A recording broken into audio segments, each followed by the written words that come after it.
This video is about 2.R.5, the introduction to the Cartesian coordinate system, or the Cartesian plane, or XY plane is a great name for it, also shorter to write. So I'm not going to get right into the problems. I'm going to give you some orientation to the system first. And it's the XY plane. If you've seen it before, that's great. These are both number lines, and they're perpendicular to each other. That gives us a way to describe the location of points in the plane. So plane, in this case, means a flat surface, not a flying airplane. It's just a infinite, the number lines extend infinitely, so the definition of the points in the plane extend infinitely in really all directions in the surface of the board here. And the way we describe those points is by using the numbers on the number line. So if the x-axis is 1, 2, 3, 4, there's -1, -2, -3, -4. 0, of course, is in the middle, but I don't want to write there. Along the y-axis, it's a 1, 2, 3, 4 this way, -1, -2, -3, -4 this way. And for example, a point 4, 3. So it's above the x value of 4, and it's at the same height as the y value of 3. That's the point 4, 3. The x value comes first, and the y value comes second. And that's the convention. It's always like that. This is called an ordered pair.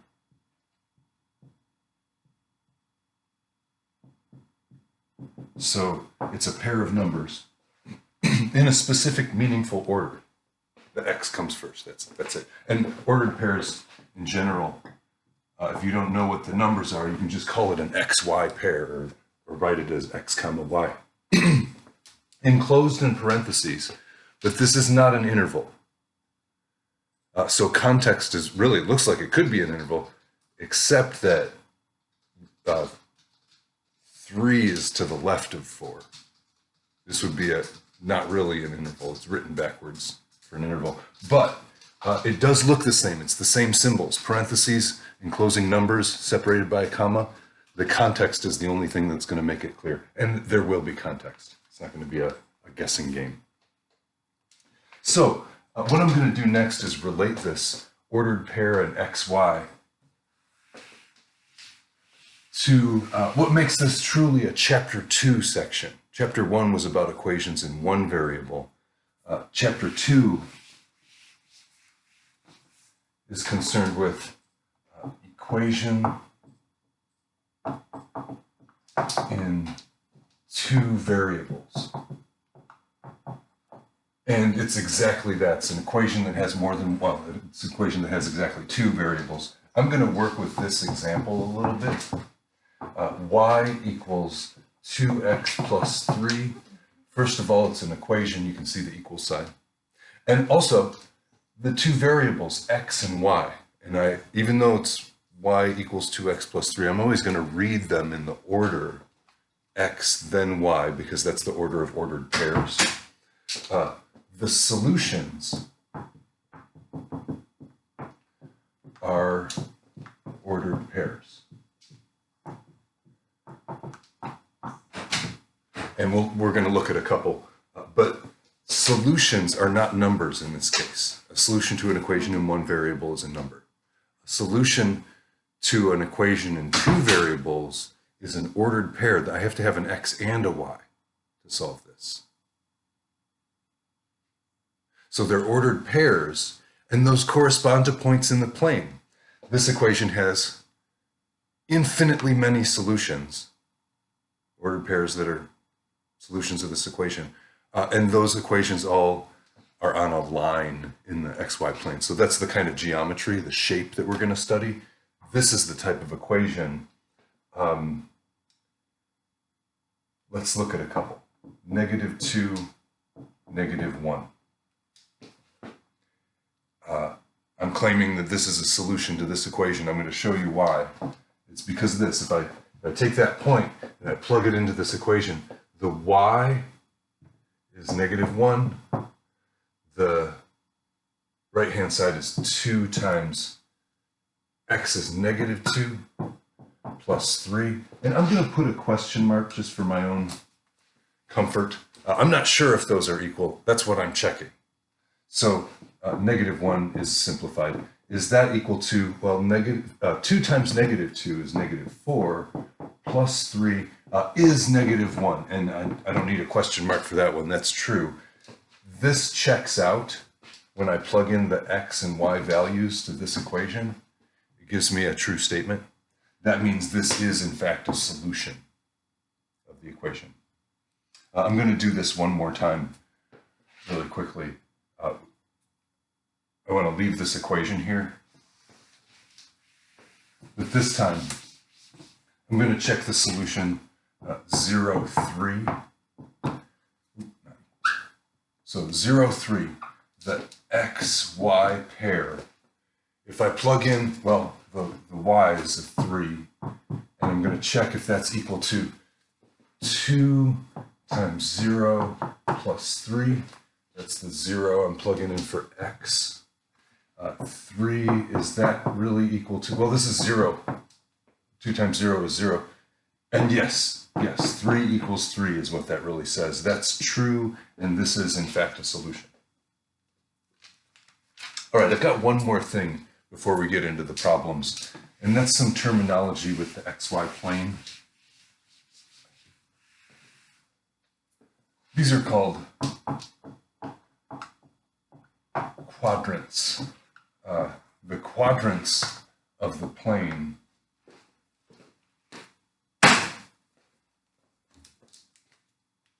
are labeled, well, they're named by numbers. The first quadrant is where the x value and the y value are both positive.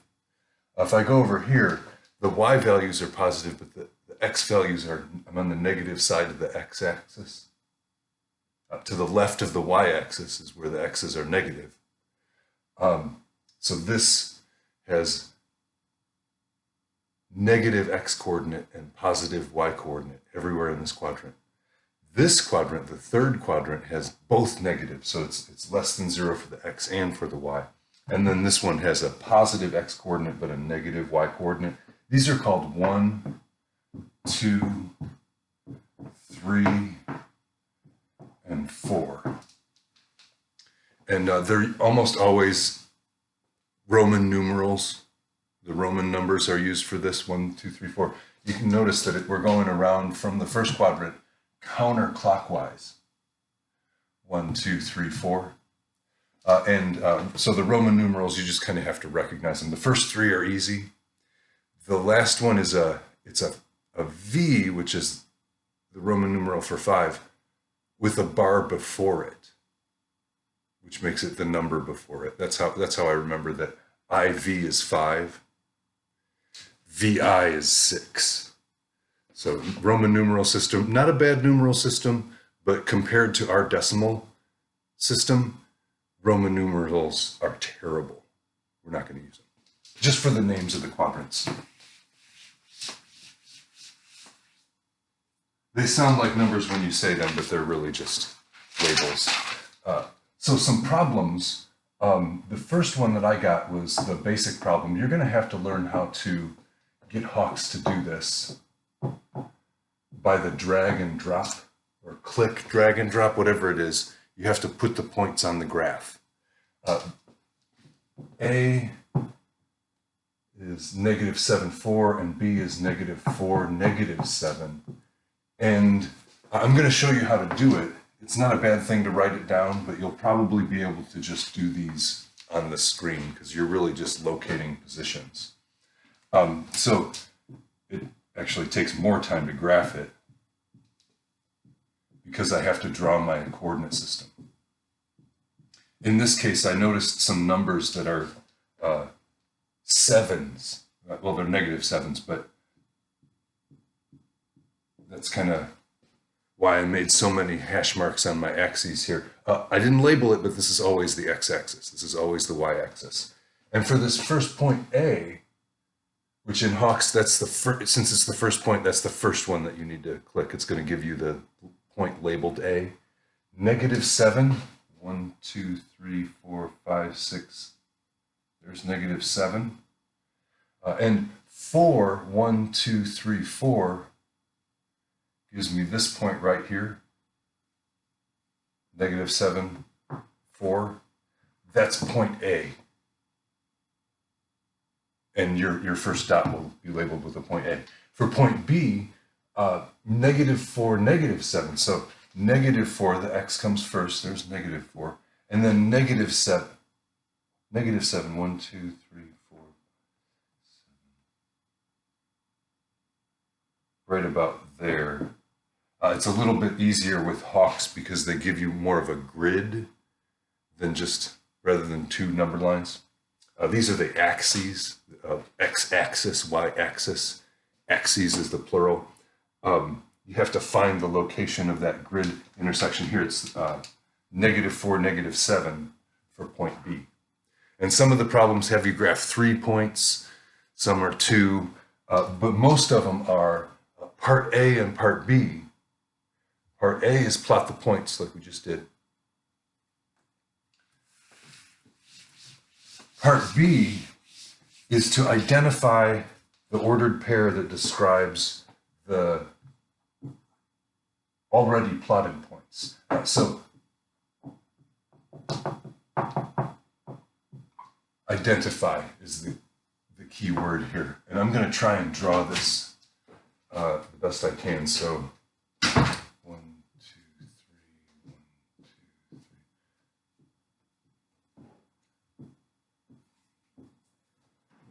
So the point A is given right here, and the point B is given right here.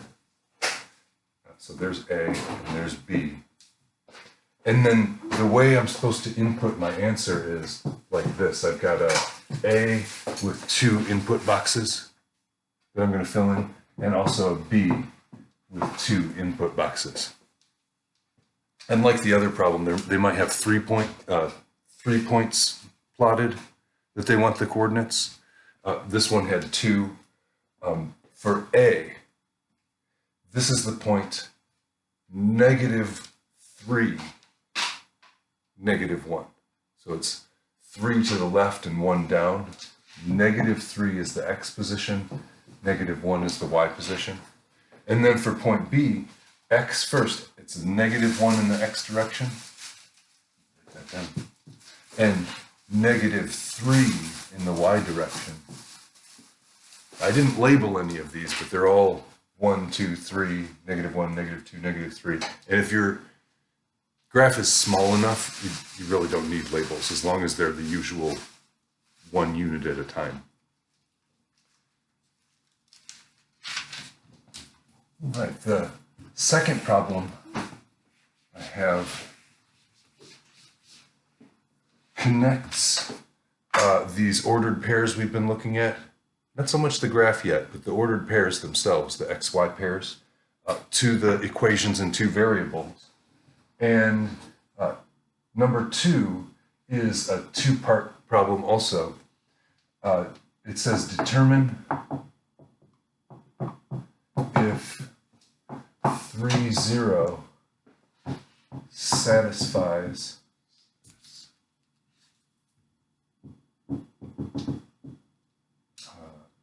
4x minus 2y equals 12.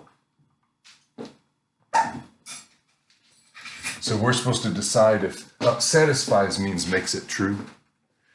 When I plug it in, we're going to plug this ordered pair, this x and y value, into this equation and see if it satisfies it, see if it makes it true. 4 times 3 minus 2 times 0, is that really equal to 12? Well, 4 times 3 is 12, and 2 times 0 is 0, And yes, yeah, I can see that already, but yeah, 12 equals 12 the answer is yes. This ordered pair does satisfy this equation because I plugged in the x and y values and it yielded a true expression. For part B, it's the same question, but a different point. So same equation, this time with this x value and this y value, and I'm just going to put a question mark there. It's the same thing, determine if it satisfies. The equation was 4x minus 2y equals 12, and I like to write that down so I can just fill things in immediately below it. 4 times 3 minus 2 times negative 4. Is that really equal to 12? 12 minus 2 times negative 4. So minus negative 8,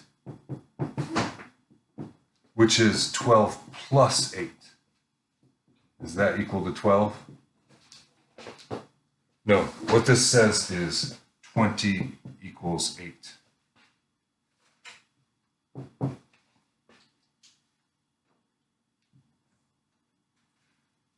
That's not true. And that's okay though. All that means is that this ordered pair is not a solution to this equation, and the answer is no. Determine if it satisfies this equation. No, it doesn't satisfy this equation. The next problem is similar, working with the relationship between ordered pairs and equations in two variables, but it's a slightly different type of question.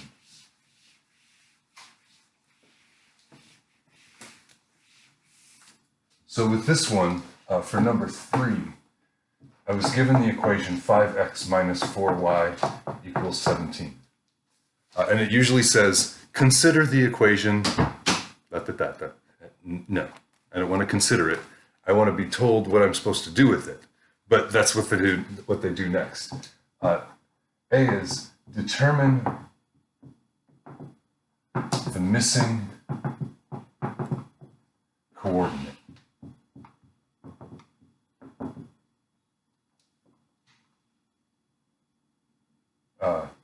In this, negative 5 question mark is how they say it. There's a missing spot right there, and they don't leave it as a variable.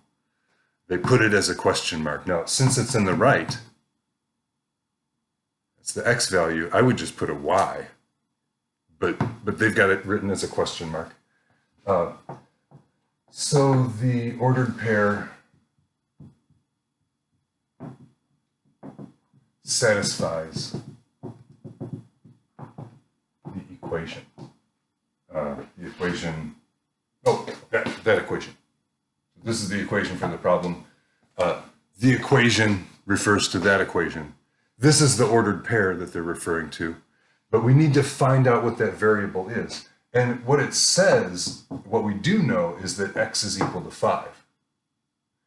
That means 5, I'm going to put that x is equal to negative 5. I'm going to replace the x with negative 5. Minus 4y equals 17. And this is an equation in one variable that we studied in the last chapter. We can solve for that variable to find that missing number. Negative 25 minus 4y equals 17. I'll add 25 to both sides. So I get negative 4y equals 42. Divide by negative 4. And I ran out of space. But on this side, I'm done though. Y is on this side. I'm going to put this in a little box in the corner.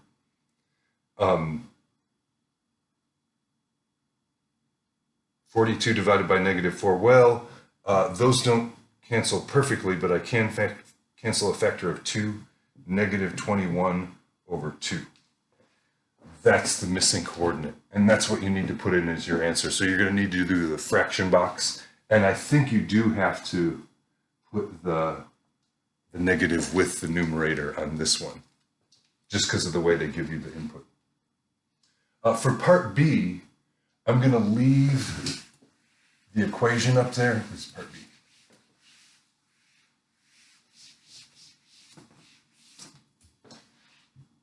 And just write the coordinate pair that they give me, which is not really a coordinate pair, it's a blank spot and a y coordinate. We need to find the x coordinate, the missing x coordinate in this coordinate pair.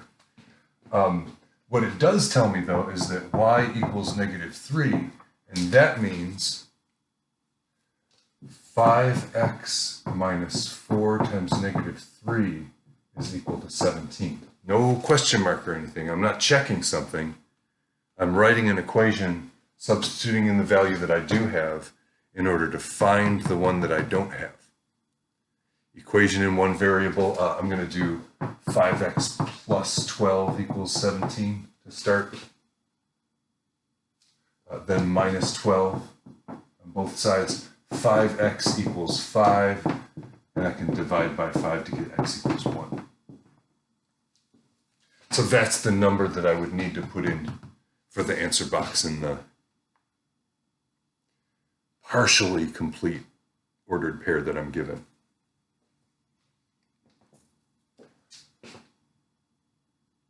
The next example is similar,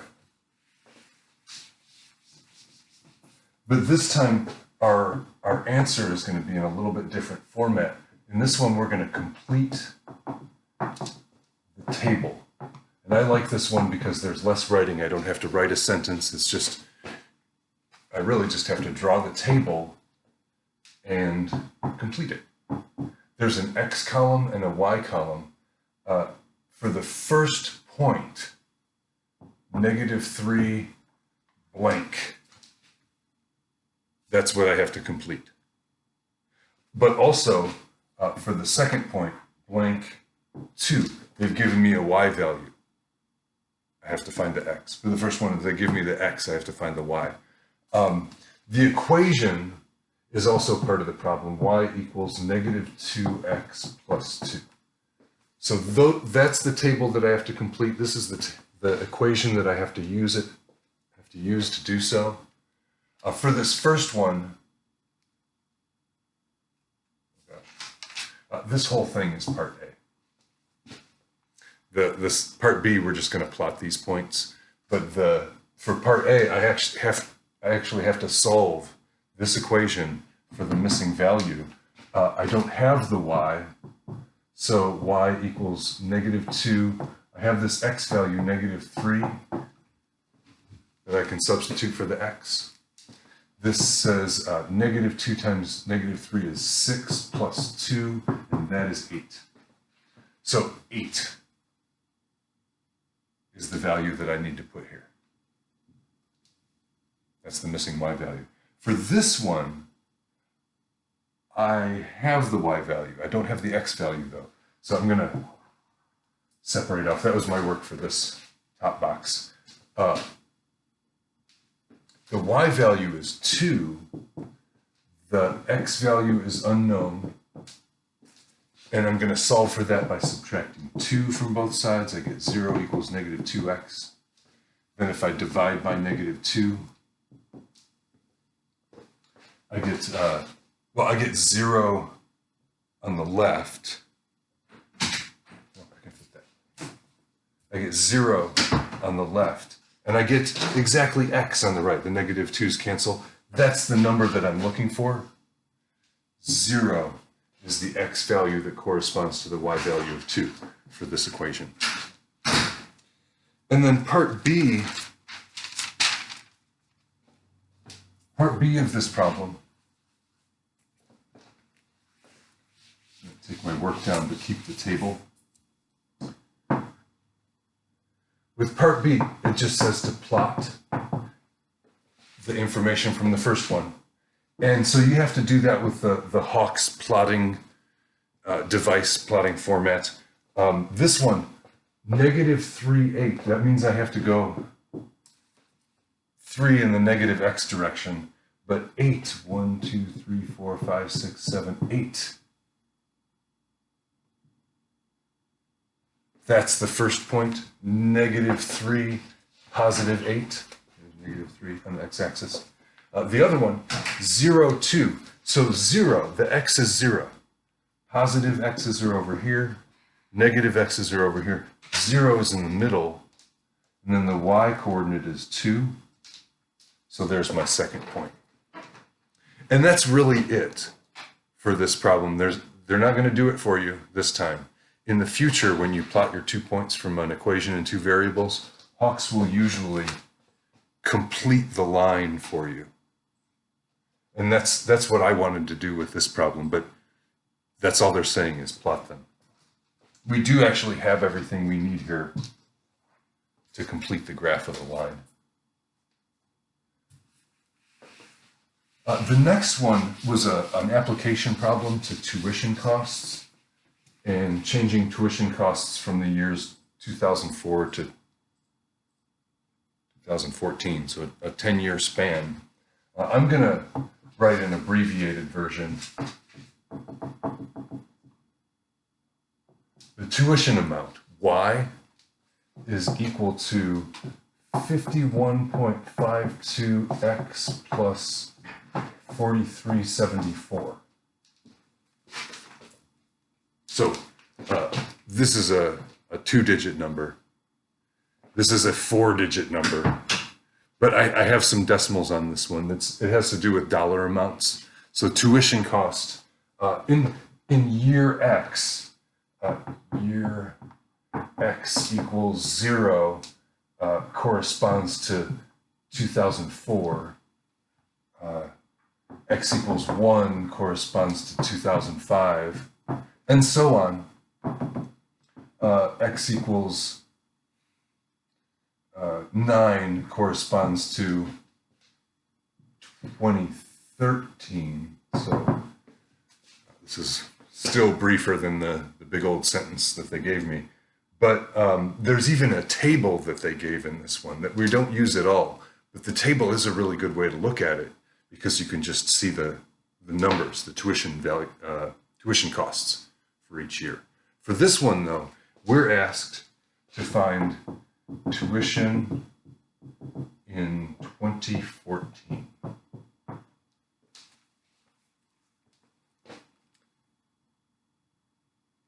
First of all, what is the x value that corresponds to the year 2014? I made the list like this so it would be easy to see. It's easy to see in the problem too. 2013 is 9 years. 2014 is 10 years. That's x equals 10. And that means I can just plug that in. Y equals 51.52 times 10 plus 4374. That's 515.2 plus 4374. And that is 4889.2. Point 20. If you're thinking of this as money, this is $4,889.20. But the book said to round to the nearest dollar. So I need to put in the number 4889.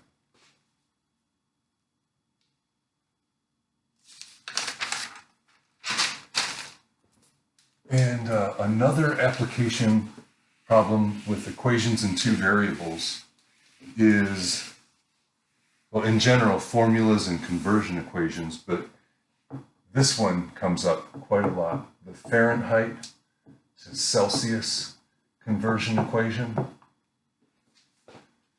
If for this particular way of writing the formula, if I know the Celsius temperature, I can plug that into this formula, evaluate this right-hand side, and that gives me the Fahrenheit temperature. If I rearrange this, and I can get the other way, if I have the Fahrenheit, I can compute the Celsius. But for this one, we don't have to do that at all. We just have to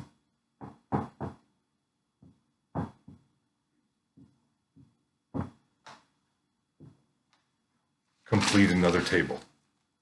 And I'm going to use this formula to fill in the rest of this table. This first row is talking about 5 degrees Celsius. What's the Fahrenheit temperature? So the F is equal to 9/5. C is 5 plus 32. That's the 5's cancel, and I get just 9 plus 32, and that's 41. 41, I don't think you have to put the degree symbol in there. I think what they have is the degree symbol outside of the box. You shouldn't have to put that degree symbol in. I think it's in the keypad, but so if you do need it. For the other one, 0 degrees Celsius, I'm going to find the Fahrenheit temperature equivalent of 0 for C. So I write down the formula with 0 in place of C. And 9/5 times 0 is 0. So this just comes out to 32. So there's a 32. 32 degrees Fahrenheit is 0 degrees Celsius. And you might recognize that as the freezing point of water, or the melting point of water. This, I don't know what that is. That's cold, though. Maybe not cold enough to store meat and dairy products, but cold enough to wear pants and gloves and coat and a hat.